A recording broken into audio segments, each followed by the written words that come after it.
Za nami je kulturni praznik, povejte nam, a se je mogoče kaj poznalo na število obiska? Ja, torej v soboto in v nedeljo smo imeli dan dneva odprtih vrat. Organizirali smo javna vodstva za naše obiskovalce, hkrati pa tudi zbiranje spominov za muzej spominov.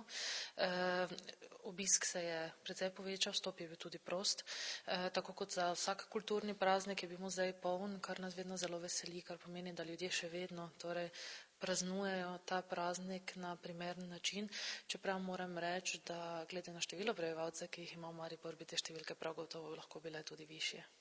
Po vašem opažanju, kateri ljudje prihajajo, so to mladina, starejši ljudje v muzej?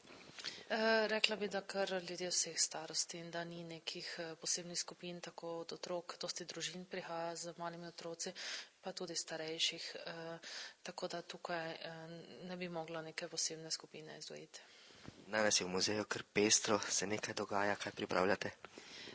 Razen tega, da sedaj potekajo delavnice, pustne delavnice, ki jih organiziramo vsako leto, se pripravljamo tudi na odprtje razstave in sicer bo jutri ob 6. uri v muzeju odprtje 2 razstav, ene o Ferdinandu Bidovcu in sicer ob 100-letnici bazoviških žrtev, potem je pa še ena o mladinskih gibanjih v Julijski krajini.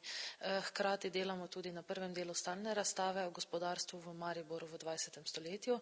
Se pripravljamo na razstavo o Božidarju Jakcu, razstava njegovih risb, hkrati za njegovo življenjsko zgodbo in pa v naslednjih mesecih tudi še razstava Še pomnite in sicer o povojnem življenju v Sloveniji, v Mariboru, od tega, kaj smo nosili, kakšno glasbo smo poslušali, kaj se je pomembnega v politiki v tem času zgodilo, kakšne smo frizure imeli, pač vse povezano z življenjem.